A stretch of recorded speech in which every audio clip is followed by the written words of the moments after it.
Bonjour Jean Chauvin. Eh bien bonjour. Vous êtes là pour nous parler de votre travail de photographe, Oui. alors que vous êtes également peintre. Donc est-ce que vous pourriez nous raconter un petit peu votre parcours? Ben oui. Mais je dis tu. Comme tu veux. Oui, ben, t'as oublié une fonction. Jardinier. Oui, mais par rapport aux œuvres que l'on présente ici, Oui. c'est le photographe et le peintre Voilà. qui prédominent, on va dire. D'accord, mais ce qui m'intéresse, moi, en fin de compte, c'est l'image. Et quand je me promène dans le jardin, c'est pareil, je vois l'image, je vois la composition. Et que ce soit une peinture, une photo, c'est l'image qui m'intéresse. Tu as démarré à 14 ans à l'Académie de la Grande Chaumière. Voilà, à Montparnasse. C'est très très jeune ça. J'étais un gamin parmi les adultes. Hein. Lorsque j'ai appris la peinture, c'était Jean Bazin, qui était très réputé à l'époque. J'avais un maître aussi, c'est Robert Lapoujade, dont on ne parle plus maintenant. Je suis étonné parce que vraiment... Il y a quelqu'un qui m'a aidé, vraiment, c'est Albert Chaminade, qui était un peintre. Il était graveur et on a travaillé dans la même imprimerie tous les deux. Et c'est grâce à lui si j'ai progressé dans le milieu. Et alors, un que j'adorais, c'est Zhao Wuki. Et moi, à l'époque, j'allais souvent dans les galeries d'art à Paris, et il exposait dans les galeries. Vraiment, il n'était pas encore connu comme il est maintenant mondialement. Hein. Et la dernière fois, je l'ai vu, c'était une exposition à Nemours, au château. Monsieur très âgé, et il est décédé peu de temps après. Et quand on l'a vu, il était vraiment, il était rieur, on sentait vraiment c'était un monsieur qui se prenait pas au sérieux du tout. Hein. Est-ce qu'on peut dire que ça a été un modèle ou une inspiration ou un objectif à atteindre? C'est une façon de voir la peinture. C'est-à-dire que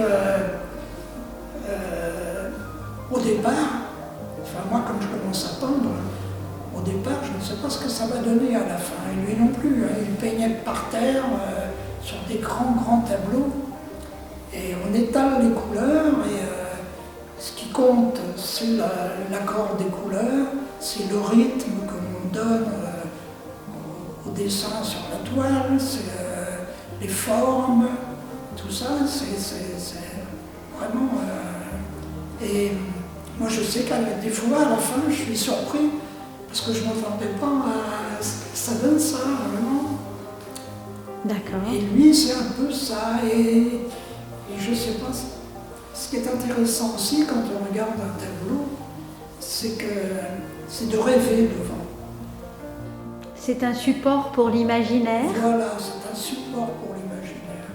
Celui-là, je l'aime bien parce que justement, ça exprime quelque chose. Alors, c'est presque, pour moi, c'est presque comme une sculpture. Parce qu'il y a du premier plan, il y a de la profondeur. On rentre dans le tableau et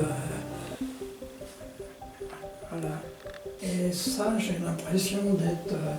Si, ça me fait rêver aussi, parce que j'ai l'impression d'être sur une autre planète. Oui, tout à fait. C'est ça qui m'a... Je sais pas, c'est un monde inconnu. Il faut que ça coule de source, en fait. Voilà. C'est-à-dire on ne voit pas le trait de pinceau? Non, voilà. non. Ouais. Parce que, bon, on peut faire un trait comme ça, comme un bout de bois qui serait posé sur le...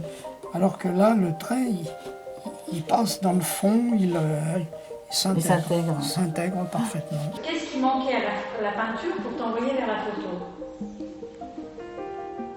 Bon, je ne me posais pas la question. Non, c'est vrai. Ça s'est fait comme ça, naturellement.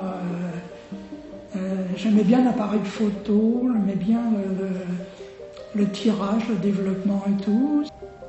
Alors, pour la série Bitume, Oui. qu'est-ce qui t'a donné envie d'appuyer sur le déclencheur?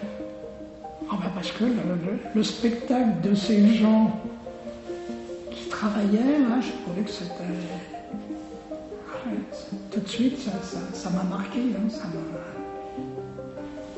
Hein, à vrai dire, moi je me promenais dans Paris, parce que j'étais à l'époque parisien, avec mon Leica autour du cou, et je me promenais dans Paris. Voilà. Et quand il y avait l'occasion de déclencher pour avoir une photo, je faisais uniquement. Hein. C'est vrai qu'au marché aux puces, par exemple, il y a beaucoup plus d'occasions. Parce qu'il y a déjà énormément de personnes. C'est formidable pour un photographe. Il y a une chose que je remarque maintenant, c'est qu'avec la facilité qu'on a à prendre des clichés, des photos avec tous les appareils, c'est que la photo se trouve un peu dévalorisée. Ah, tu penses que l'abondance de photos tue la photo? Ben voilà, il y a beaucoup d'images. On est saturé par les images tout le temps, partout. Donc, plus difficile. Parle-nous de Montmartre. Alors, Montmartre, Montmartre, c'est Marcel. Marcel, à l'époque, on habitait en bas de la butte Montmartre, rue des Portes Blanches. Et il était là tout le temps, à place du Théâtre. Il posait pour les touristes. Et les touristes lui donnaient la pièce. Et il vivait comme ça. À l'époque, on disait c'est un clochard. Maintenant, on dit c'est un SDF. Mais lui, il se disait pas clochard, il se disait je suis philosophe. Et donc, il avait choisi ce genre de vie. Et donc, j'ai fait un tas de photos avec lui. Moi, j'aimais bien prendre les gens comme ça, parce qu'ils ne se rendaient pas compte que je les prenais en photo.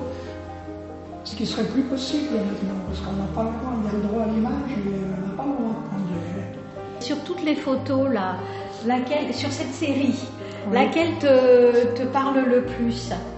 Oh, je crois que c'est celle-ci. C'est Alors, pour ça que je l'ai agrandie. Celle de l'Américain. Oui, parce que je trouve que c'est typique de l'époque. Comment arriver à se démarquer? Tout un chacun peut concrètement faire une photo techniquement correcte.